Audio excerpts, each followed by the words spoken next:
Está conosco hoje aqui o meu querido amigo pastor Gil Pimentel. Eu queria que ele viesse para cá, por favor. Um homem que tem o coração incendiado pelo Senhor, pela graça de Deus.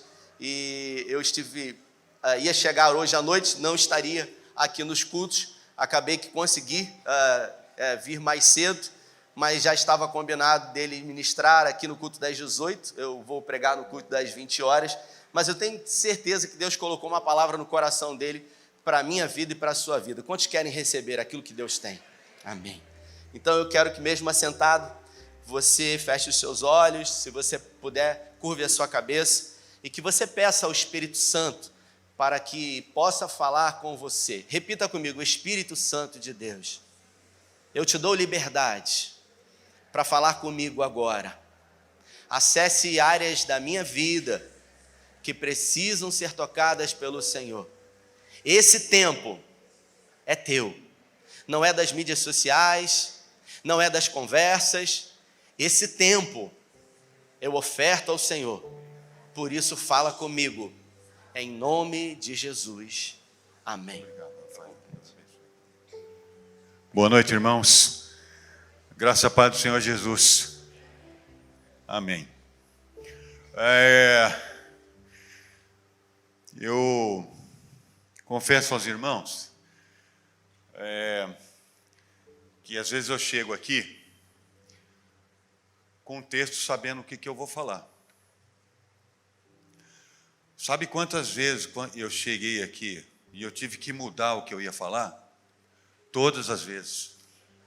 Eu já combinei com Deus, falei: Deus, nós não combinamos que ia chegar e ia ser isso aqui, que já está certinho, já está tudo dividido, prontinho, as passagens bíblicas estão escolhidas. Aí chega aqui, Deus fala assim: então, mas vamos fazer o seguinte, vamos fazer outra coisa agora. E o que eu vou falar hoje é sobre Joel capítulo 2, versículo 13. Rasgai o vosso coração e não as vossas vestes, diz o Senhor. Porque o vosso Deus é tardio em irar-se, grandioso em misericórdia, compassivo, paciente, todo amor, e capaz de mudar os desígnios, suspender a desgraça prevista, quem sabe deixar uma bênção. Eu, vendo outro dia alguns escritos do Brennan Manning, eu seleciono bastante a leitura, e num determinado trecho de uma das suas íntimas elaborações e pensamentos, ele escreveu assim: Deus não deixa-se enganar ou envolver-se por nenhum tipo de maquiagem espiritual. Porque o seu olhar traspassa o nosso exterior como a luz do sol traspassa a vidraça e ilumina o interior. E aí eu penso que é impossível cultuar o Senhor, bendizer ao Senhor, falar ao Senhor, sem que seu coração esteja totalmente envolvido pelo Espírito do Senhor. Nossa adoração só atravessa o teto quando ela sai de dentro. Nossa oração só atravessa o teto e chega no céu quando ela sai de dentro. Então não é possível apresentar diante de Deus nada que possa camuflar alguma coisa diante dele. Cada coração aqui nessa noite está sendo visto pelos olhos de Deus. Cada coração, cada um, individualmente. Existe um culto coletivo.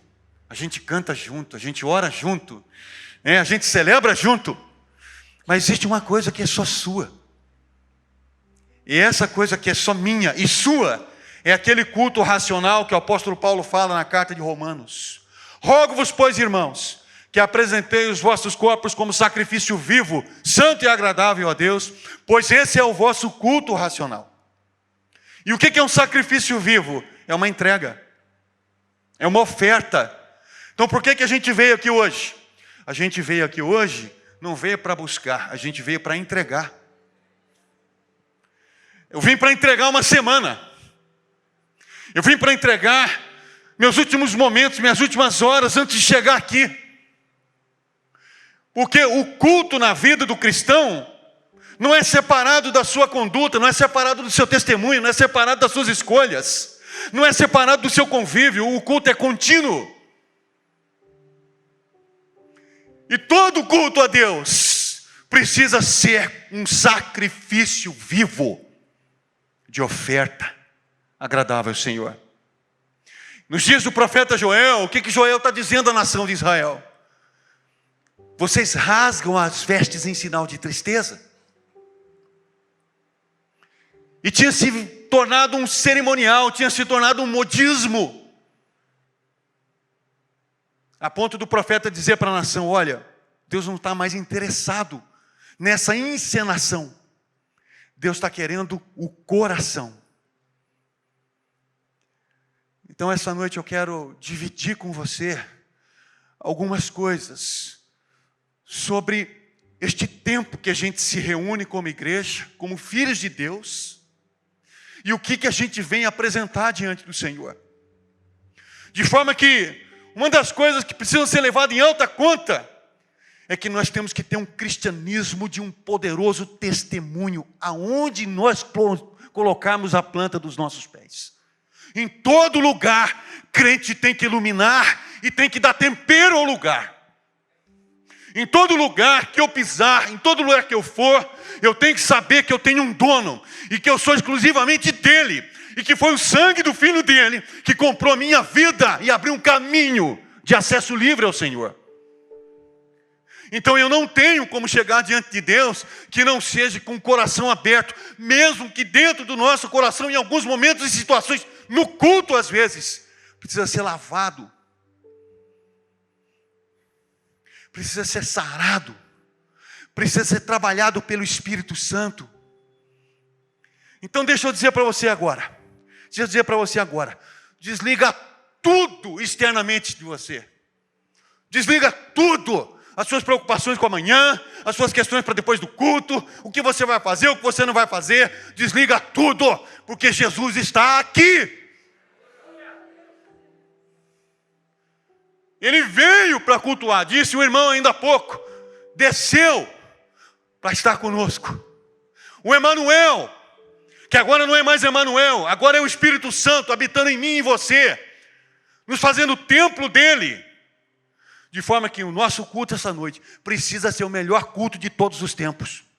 Se domingo que vem Jesus não tiver voltado ainda, que seja o melhor culto de todos os tempos de novo, porque a gente veio aqui para ofertar aquele que deu a vida por nós. Por que eu estou aqui? Porque um dia ele entrou na minha história. Eu também tive momentos decisivos para estar no ministério. Já estou no ministério há um bom tempo. E para eu vir para o ministério, também tive que abandonar uma carreira no melhor tempo profissional da minha vida. Numa das maiores empresas do planeta. E quando Jesus me chamou em meio a um momento de transição e de promoção para um cargo sonhado.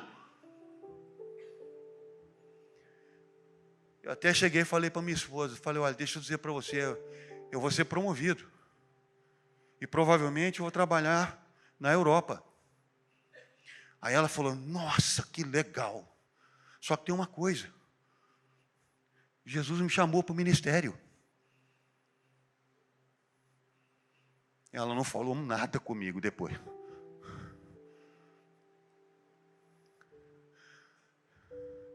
E eu me lembro que essa notícia chegou em mim num sábado à noite. Na segunda-feira, quando eu cheguei na montadora, chamei meu chefe e disse, eu vou embora. E E ele ficou olhando para mim e falou: mas como assim? Para qual montadora você está indo? Já compraram o seu passe? Eu falei: não, eu vou para a igreja. Aí ele falou assim: mas esse negócio de igreja dá dinheiro? Eu falei assim: bom. Eu falei: não. Você vai ganhar mais do que ganha aqui? Eu falei: não, nem 10%. Mas eu vou. E eu cheguei com a notícia na minha casa. A minha esposa até emagreceu, irmão, de tanto que chorou.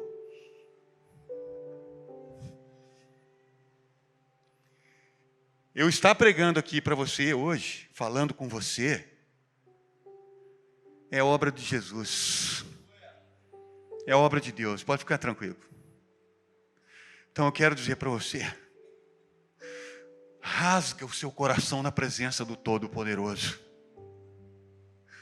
Porque em nenhum momento eu penso em voltar atrás naquilo que eu decidi há muito tempo. Porque hoje eu vou dizer para você, eu não sei quantos eu já alcancei. O tesouro está sendo ajuntado lá no céu, onde a traça e a ferrugem não consomem. Então deixa eu dizer para você, vamos dar ao Senhor o melhor de nossas vidas, porque Ele merece. Amém? Primeira coisa, quando Joel fala ao povo de Israel, está dizendo ao povo de Israel sobre um tempo de quebrantamento. Olha, esquece o cerimonial externo, rasga o coração, porque Deus, vendo vocês rasgarem o coração, vai haver visitação na vida de vocês. Toda a maquiagem espiritual vai ser lançada por terra. Toda a nação de Israel está sendo convocada para um jejum nacional, para apresentar o coração e a vida diante de Deus, porque nós fomos atacados por gafanhotos, nós fomos atacados por todo tipo de assolação, mas agora o que Deus está querendo é que você se volte. Agora deixa eu dizer para você, por que às vezes precisa acontecer circunstâncias extremas para as pessoas se voltarem, para o povo se voltar? Por que tem que acontecer algo que empurre você para a presença de Deus, sendo que isso tinha que ser totalmente voluntário? Deixa eu dizer para você, nós estamos sendo desafiados na nossa nação a viver um cristianismo sólido, firme, aonde a cruz de Cristo é posta na vida, é posta na casa, é posta na família, é posta no trabalho, é posta na escola, é posta na universidade. A cruz de Cristo é erigida na vida e no coração do povo de Deus, para que seja sal da terra e luz do mundo. O arrependimento de pecados precisa ser pregado. Você tem que saber que nós ainda, como cristãos, infelizmente, continuamos pecando. E o pecado precisa ser confessado. Precisa ser abandonado. Precisamos fazer da palavra de Deus algo prático a cada dia no nosso caminho. Não se serve a Deus só com intelecto. Não se serve a Deus só com entendimento. Não se serve a Deus só por saber ou só por experiência. Se serve a Deus com adoração prática, verdadeira. Se serve a Deus com conduta.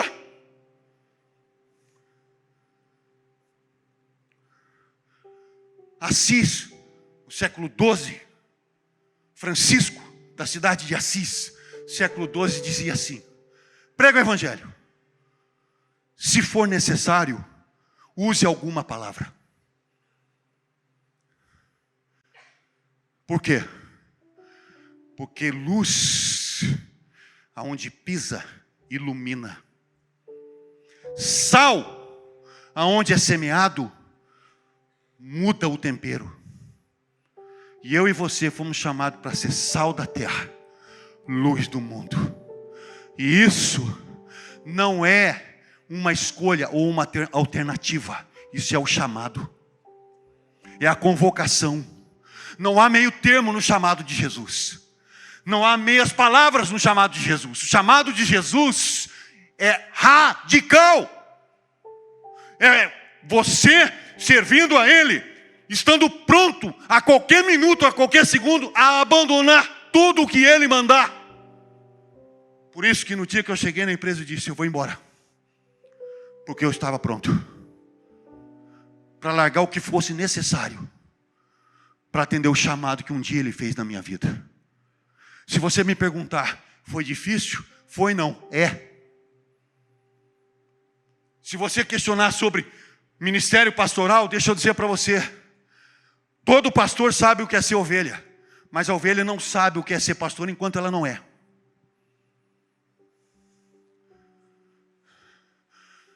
Então você vai vivendo a vida cristã entendendo o seguinte: existe uma necessidade de que tudo aquilo que penso, de tudo aquilo que sou, está sendo diretamente sondado por um Deus que tudo vê. E vê tudo em todo lugar, inclusive o que está dentro de cada um de nós agora. Que Deus encontre o nosso coração aprovado para a glória e louvor do nome dEle. Então, deixa eu falar uma coisa a você, meu irmão. Não espere sempre estar ouvindo uma boa palavra, uma grande palavra, ou ouvindo uma grande canção para mudar o seu estado de espírito. O que muda o estado de espírito de um cristão é a presença do Espírito Santo na vida dele. Não precise de estímulos externos para ser um adorador. Não precise de estímulos externos para ser alguém que rasga o coração na presença do Mestre, do Senhor Todo-Poderoso. Não fique necessitando de impulsos, de um culto à noite, para adorar o Senhor com toda a vida.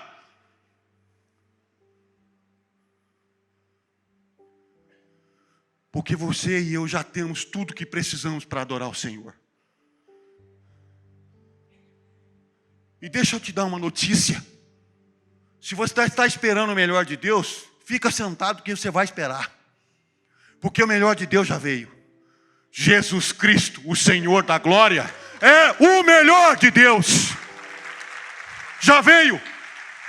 Já veio, já veio. Já pisou na terra. Esse é o melhor.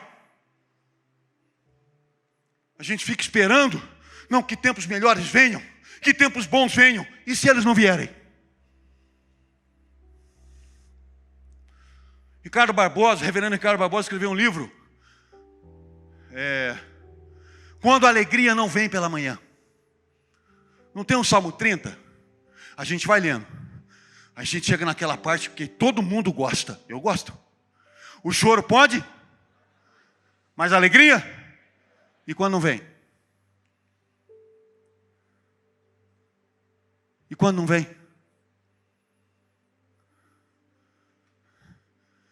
Se você já está no caminho há algum tempo, como eu, já colecionamos muitas orações não respondidas. E algumas delas, eu entendia e cria de que Deus tinha que ter respondido. De que Deus tinha que ter falado comigo. De que Deus tinha que ter me avisado. De que Deus tinha que ter se envolvido com a situação que eu estava vivendo. Sabe quando você chora, quando você jejua, quando você se ajoelha, quando você canta, quando você fica em silêncio, quando você rasga a vida, quando as lágrimas vêm, quando o rosto é encostado no chão. Sabe quando você pede, e a alegria não vem?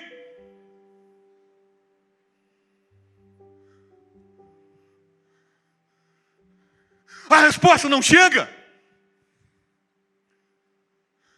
Sabe o que eu aprendi? O milagre não era resolver a minha questão. O milagre era mudar o meu coração.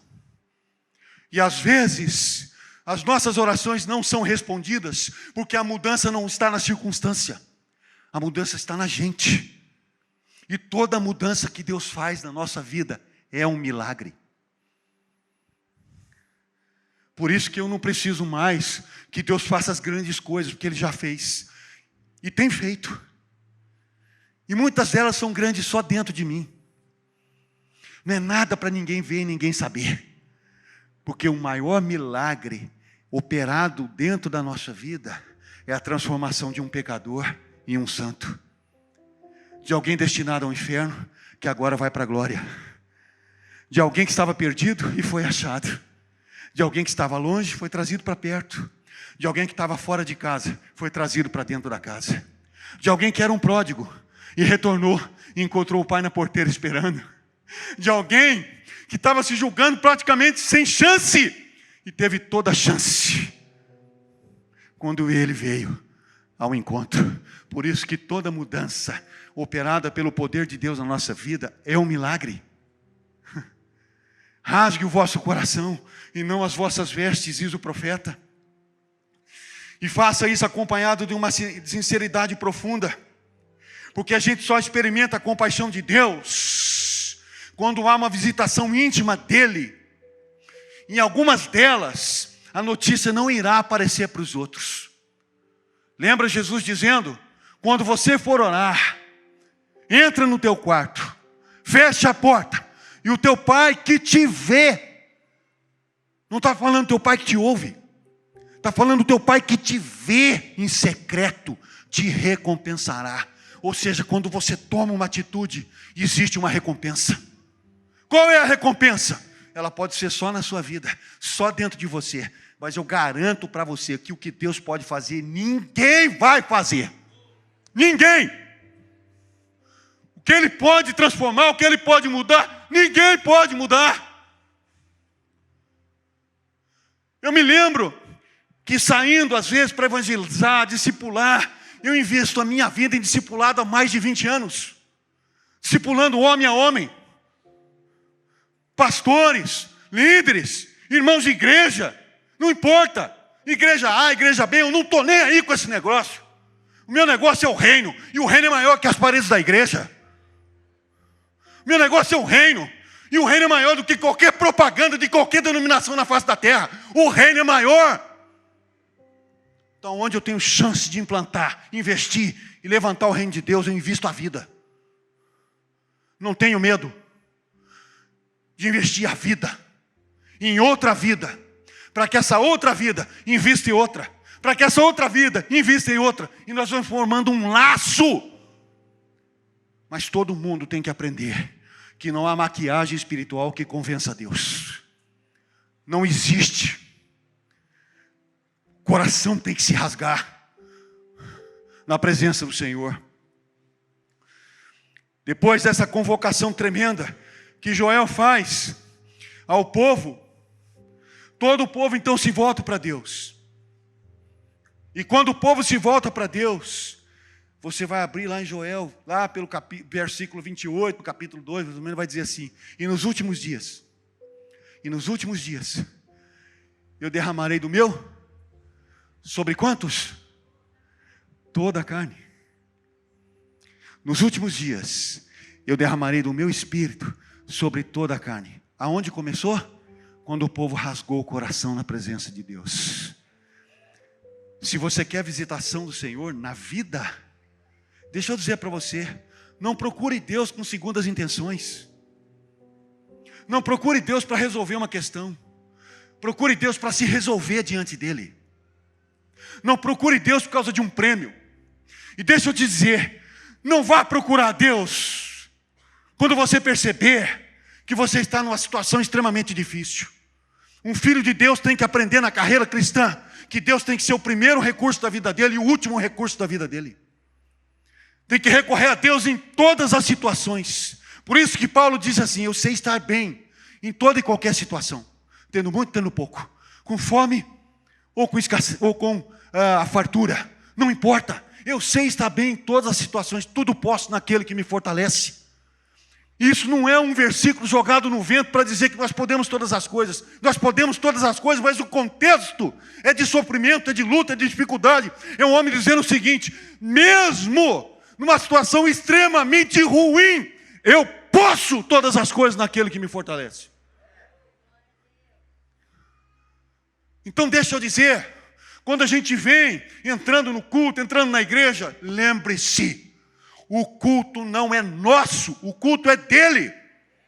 Lembre-se que o culto não é para o meu bem-estar e nem para o meu conforto. O culto é para a glória de Deus, para cada servo de Deus se apresentar diante dele como um sacrifício que ele aceite. Desde quando pisa, quando oferta, quando canta e quando ora. Porque se você acha que quando você vai ofertar, Deus está olhando você. Lembra nos primórdios? Caim e Abel. Tem gente que fica pensando no produto da oferta. Não é o produto. Não é o produto. Se você abrir o Gênesis, você vai ler lá. E Deus aceitou Abel e sua. Deus rejeitou Caim e sua oferta. O que é que Deus aceita primeiro? E o que é que Deus rejeita? Não é o produto. É você. Sabe o que a gente tem que aprender? A cada dia como crente, e que a gente tem que honrar a Deus, custe o que custar. Custe o que custar, a gente tem que honrar o Evangelho do Senhor Jesus. Primeiro, porque Ele nos salvou, morreu no nosso lugar. No Velho Testamento, não tinha que o sumo sacerdote apresentar sacrifício um ano após o outro, um ano após o outro. Sabe como é que era? Era mais ou menos assim. Vocês estavam aí, o sumo sacerdote estava aqui, tudo fechado, e todo mundo ficava esperando se Deus ia aceitar o sacrifício do sumo sacerdote ou não. Porque se Deus não aceita, é um ano de derrota, um ano de perda. Se Deus aceita, é um ano de bênção e de perdão. Aí você imagina a expectativa do povo aguardando que Deus aceite. Quando o sacerdote saía vivo de dentro do Santo dos Santos e dizia à nação: Deus aceitou. Você imagina a explosão que era de gratidão. Agora, o sacrifício perfeito foi feito.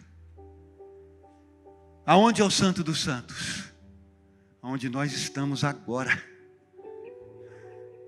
Então deixa eu dizer para você, celebre Jesus com toda a vida e força. Ame a Deus acima de todas as coisas, porque esse é o primeiro mandamento.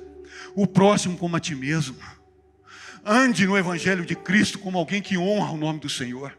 A galeria da fé em Hebreus 11 é linda na história. Os personagens, os heróis. Mas tem um pedacinho da galeria da fé que vai dizer assim: e eles apagaram a força do fogo, fecharam a boca dos leões, andavam como fugitivos pela terra, vestidos de peles de animais, andando em cavernas. Mas sabe o que vai dizer? O mundo não era digno deles. O mundo não era digno deles. E sabe o que eu quero dizer para você hoje?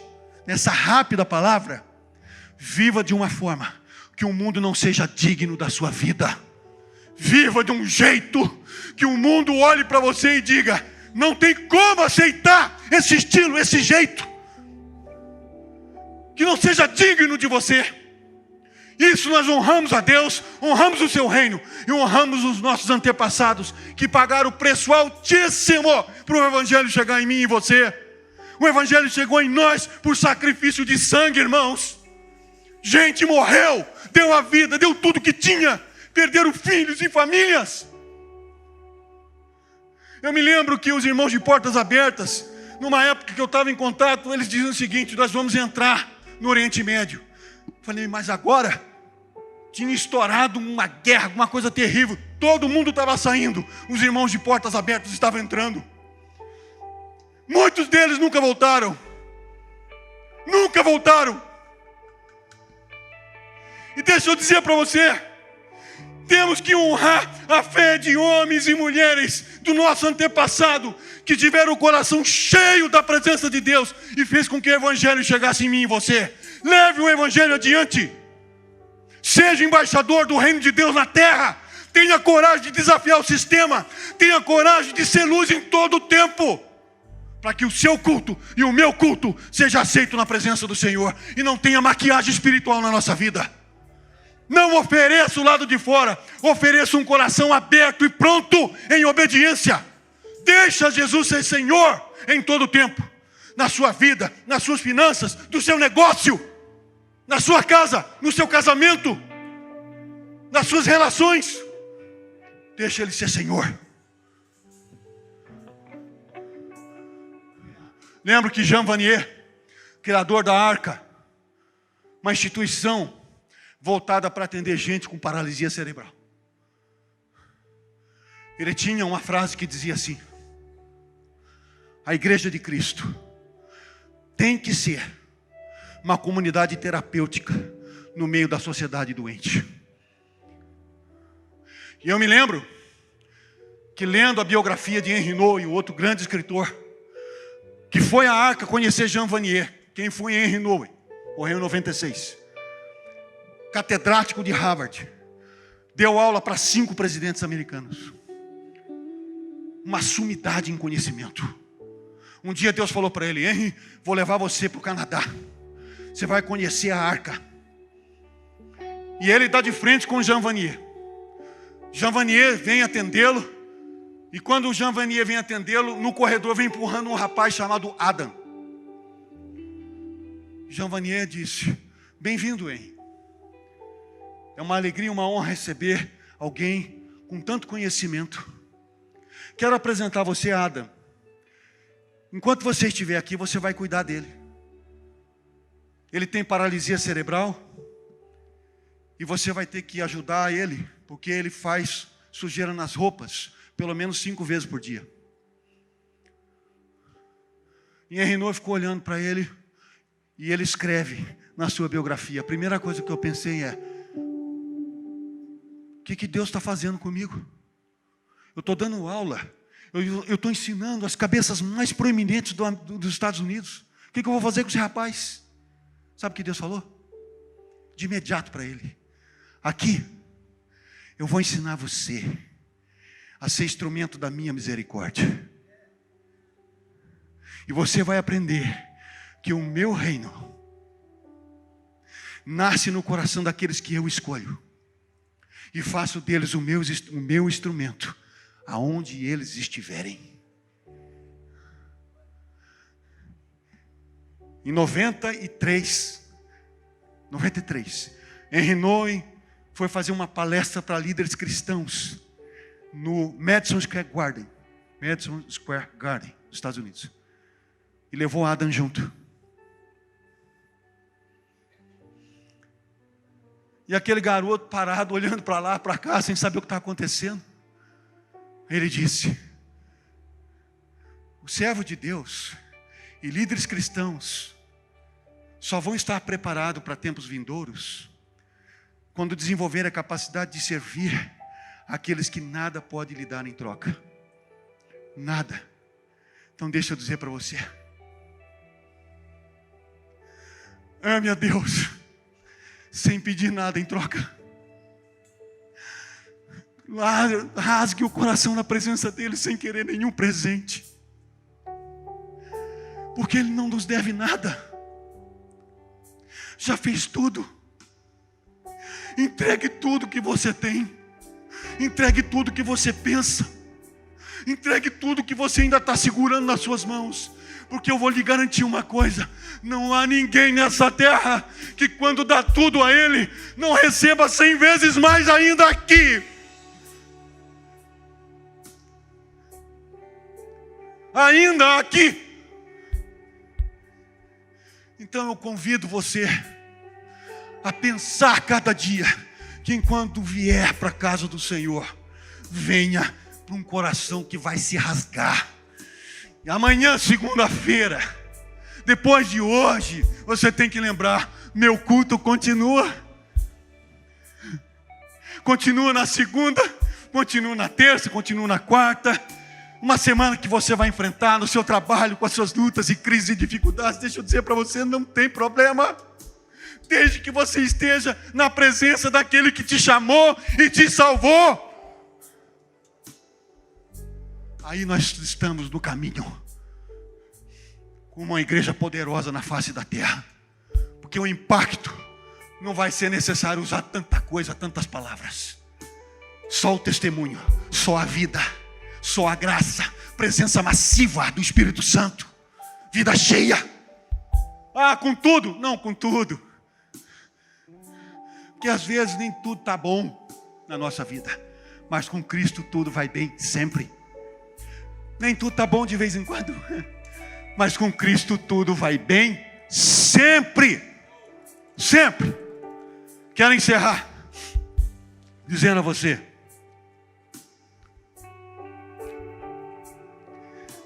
que quando nós entramos nessa dimensão de adoração ao Senhor e de culto ao Senhor, mesmo as perdas e danos, você consegue tirar lições valiosas. Então, às vezes o que a gente vê por aí afora são pessoas sendo arrastadas para dentro das igrejas evangélicas, um monte de promessa que Deus nunca fez. Nunca fez. Venha e todos os seus problemas vão ser solucionados. Não vão. Venha e você vai ser feliz. Depende do que você acha que é felicidade. A felicidade na vida de um cristão é que ele entende o propósito de que ele foi criado para adorar a Deus. E nós vamos adorar na terra e vamos continuar adorando no céu. Então não existe essa possibilidade da maquiagem impressionar a Deus. Mas quando o coração se quebranta, Deus visita. Quando o coração se quebranta, Deus ouve. Quando você vê o Salmo 51, é lindo, é um salmo de arrependimento, mas levou quase um ano depois para ser escrito. Um ano. Você vê o Salmo 32, é um salmo maravilhoso de arrependimento. Quando ele diz: olha, Senhor, enquanto eu calei o meu pecado, meus ossos envelheceram, meu humor se tornou em sequidão. Bem-aventurado aqueles que confessam ao Senhor o pecado. Porque a gente chegou num tempo que parece que pregar sobre arrependimento e pecado para crente está difícil.